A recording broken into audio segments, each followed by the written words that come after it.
Welcome to the Lakers Nation news feed. My name is Trevor Lane, and this show is brought to you by LakersNation.com and CLNS Media. Today we are sponsored by MeUndies. Go to MeUndies.com/LakersNation for 20% off your order of the softest underwear and socks you will ever own, free shipping, and a 100% satisfaction guarantee.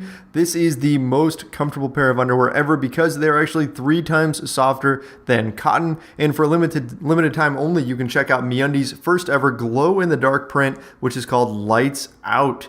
Why not update your underwear drawer and glow at the same time? Totally awesome. And if underwear isn't your thing, MeUndies also makes the softest socks in the world. Again, go check them out. MeUndies.com/LakersNation. Get 20% off, free shipping, and a 100% satisfaction guarantee. MeUndies.com/LakersNation. Okay, everybody, so we have to talk today about this Eric Bledsoe saga. This is just absolute craziness. Let's dig into what's happened and whether or not Eric Bledsoe could be a fit for the Los Angeles Lakers, something I've been thinking about lately, and I've come to a few conclusions that frankly have kind of surprised me. So here's the story. On Sunday, Earl Watson, the head coach of the Phoenix Suns, was let go. But a short time before he was let go, Eric Bledsoe, their starting point guard, tweeted, "I don't want to be here." Now, most likely, Bledsoe caught wind of the Watson firing and tweeted that out because Watson was a favorite of a lot of the players. They really liked him. Well, Suns GM Ryan McDonough called Bledsoe in Monday morning, and Bledsoe gave the excuse of, well, I was at a hair salon. That's what he told McDonough. I was at a hair salon. He didn't want to be there, so that's what he tweeted. I don't want to be here. He was talking about a hair salon, not the Suns. Not surprisingly, McDonough did not buy it. And he sent Bledsoe home and said he will trade him. Most likely, Bledsoe's days are over with the Phoenix Suns. He's done. So he's now on the trade market. How good is Eric Bledsoe? Well, he averaged 21 points and 6 assists last season. He is a very, very good athlete. Some people have called him a mini LeBron. He has had injury problems in the past, but when he is healthy, he is a very good player. Lakers fans recently watched him play against the Lakers, and he did what he could to try to win the game for his team. He was pretty much unstoppable in the pick and roll. This is a really, really, really good point guard. He's not a superstar level point guard. We're not talking about a Russell Westbrook level guy here or Chris Paul or anything like that. Not a Kyrie Irving. He's not on Isaiah Thomas's level, but he's very good.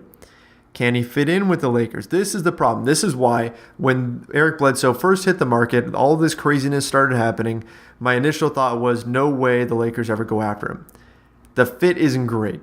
He plays the same position as Lonzo Ball. He likes to have the ball in his hands, and he's going to want to start for a contending team. None of those really fit perfectly with what the Lakers need. So the Lakers don't have a starting spot, but then you really look at things and you think, well, the Lakers could, in theory, run a 3-guard rotation with Lonzo Bledsoe and Kentavious Caldwell-Pope, and it could work out. All 3 could get solid minutes, and the only hiccup there is that one of them would have to be okay with coming off the bench. There's not really any way to get around it unless they want to bench Brandon Ingram and then send KCP to the 3, but he'd be very undersized there, and that's probably not a great idea overall. So one of those 3 guys would have to be okay with coming off the bench, which we shouldn't assume that. I mean, KCP is in a contract year. Lonzo is the future of the Lakers, supposedly. And Bledsoe certainly is not going to want to get traded to a team that's not a playoff contender and then not even start. So, again, not great there. That said, Magic Johnson and Rob Pelinka have been pretty opportunistic. Whenever good players have popped up on the market, they've done what they can to go after them. They haven't really worried about fit. They've worried about getting talent. And Eric Bledsoe is just that. He is a talent. It's also an interesting addition because Bledsoe is a client of Rich Paul, who is the Clutch Sports agent, who is really good friends with LeBron James. That's LeBron James's agency. Bledsoe is also good friends with LeBron James. And that's noteworthy because the Lakers next summer are going to want to sign LeBron James. So if they can land Bledsoe, then you've got LeBron's buddy on the team, LeBron's agent having Bledsoe and Kentavious Caldwell-Pope just having worked with Rob Pelinka and Magic Johnson, so you've got a relationship there. And maybe this is the kind of lure that the Lakers need in order to bring LeBron James in. Might be a bit of a stretch, but it's possible. Here's the other thing. Eric Bledsoe does help the Lakers win this season. They would win more games with Bledsoe in the fold than they would without him. And because of that, that would help the team's image. It would help them to put out the image of being a young up-and-coming team that is close to being something. And that's important because you want free agents to look at the Lakers and think, hey, I could be that piece to put them over the top, to catapult them into contention. And with Eric Bledsoe already in the fold, they are much closer to free agents being able to legitimately say that. Now, we do have to talk a little bit about the whole cap situation and all that, because this could become an issue. The Lakers are reportedly trying to have 2 max slots for next summer. They want to chase after 2 of 3 guys, LeBron James, Paul George, and DeMarcus Cousins. Now, most people wouldn't put DeMarcus Cousins in the same conversation with the other 2, but still, those are the guys the Lakers want to go after. As of right now, they do not have enough cap space to do that. As of right now, they could have enough room for maybe 1 of them, and 2 is going to take some serious effort on their part to free up enough cap room. Here's what I would do. If I were the Lakers, I would call up the Phoenix Suns, and I would make this offer. I would offer Jordan Clarkson and Julius Randle. Possibly a second-round pick. The Chicago second-rounder in particular should be fairly strong. So maybe you could offer the second-rounder, Julius Randle, Jordan Clarkson for Eric Bledsoe. And here's my thought process behind that. The Lakers and every other team in the league heard today that the Suns asked the New York Knicks for a package of Frank Ntilikina and Willie Hernan-Gomez in exchange for Eric Bledsoe. So you're talking about a lottery pick player in Ntilikina and a very good young talent in Willie Hernan-Gomez. Randle and Clarkson aren't on that level, but we're assuming that the Knicks aren't going to bend and they're not going to take that off. They're not going to give up Ntilikina. They're not going to give up Hernan-Gomez for Bledsoe. But that's kind of what the Suns are after. A lottery level talent and a young player. Well, you know what? Julius Randle was a lottery pick in 2014. No, he's not on that level right now. He doesn't have that kind of value. But still, he was a lottery pick. Clarkson is a young talent. He's been playing extremely well this season. Is that package exactly what the Suns want? No, but if you squint, it's close. It's kind of close to what they're looking for. They'd probably ask for Kuzma or something like that instead, and that's where the Lakers would have to say no. I mean, that would be a non-starter. But still, the Lakers could put together an interesting package there. If you can land Bledsoe, what does that do to the cap? Well, it actually puts them in a worse situation, even if they give up Randle and Clarkson, because Randle's contract expires at the end of this year, so the Lakers can just let him walk and free up that cap space that way. And Bledsoe makes about $2.5 million more than Jordan Clarkson does next year. In fact, exactly. Jordan Clarkson makes $12,500,000 next year. Bledsoe makes $15 million.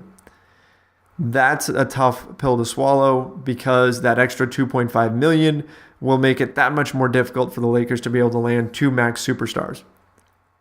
But let's hold off on that for a second there. Because, again, there's only 3 of them on the market.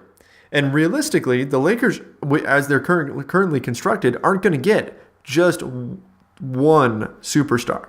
You're not going to convince just LeBron to come play with Lonzo, to come play with Ingram, right? They're not at that level. You're not going to convince just Paul George to come join those guys.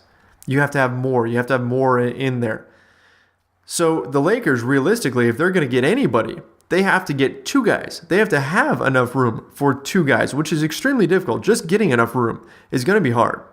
But they have to have LeBron James and Paul George come together, and then you can sell them on, hey, come play together with Lonzo, with Ingram, with all these other pieces. Then maybe you can get 2 guys. And that would require trying to get someone to take Luol Deng, which is probably going to cost multiple first-round picks. That requires letting Julius Randle go. That probably requires getting someone to take Jordan Clarkson and his contract, which isn't as hard to move, but still. It's going to require a lot of moves to get 2 guys.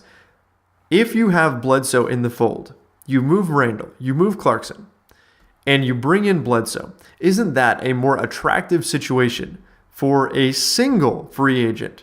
Maybe you can convince just Paul George that, hey, a team with Lonzo and Bledsoe and Ingram and these other pieces already in place that team could make some noise in the West with you coming in. Bledsoe is at least a good enough player to make somebody consider that option.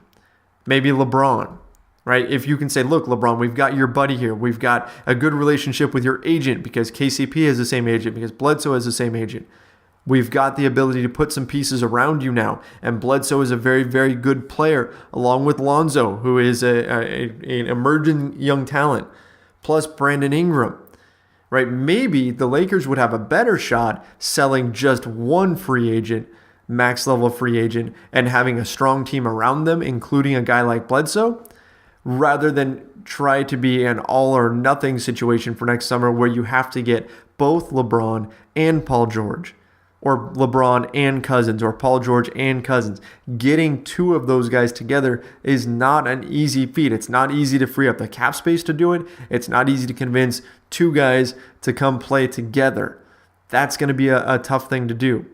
I think you may be able to make the argument that they're better off adding a guy that's very, very good in Bledsoe right now, having their team be on the upswing all season, and then going into free agency with the goal of pursuing one max level free agent, and then perhaps going after a very good player in addition to that if you can free up some extra room. Maybe that's a route the Lakers can take. These are the things that have been bouncing around in my head since this Bledsoe thing came out, because on the surface, Bledsoe doesn't look like a good fit, doesn't seem like it would work out. The Lakers are trying to preserve cap space, so he doesn't really fit that goal either. But maybe they're going to start to realize that it is a really tough hill to climb to get two superstars to come together, and maybe they're better off making the team better right now and then pursuing one superstar. And then if something happens where they can suddenly land a second superstar, say LeBron says, hey, if you guys make enough moves, I'll come join Paul George or something, then maybe the Lakers can look to do something really drastic and free up space then. But they may not want to go into the summer on this kind of hell-bent path where they have to have two max slots, and they're not even sure if they can get two of these guys to come in. So there would be a benefit to going after Bledsoe right now. Again, it's a risk. Bledsoe only wants to go play for a contender. The Lakers are not that. Maybe they can sell him, though. It's at least worth considering, especially if the price is Randall and Clarkson. If it's more than that, then I think the Lakers probably have to maybe pull back a little bit. If they're asking for Kuzma, that's a non-starter. If they're asking for anybody else, if they're asking for future firsts, I wouldn't go there. A second rounder, possibly throw that in. But I think it's something at least worth considering if you're the Lakers, more than I would have anticipated when I first started thinking about the idea of trying to bring Bledsoe to the Lakers. Now, will this happen? We don't know.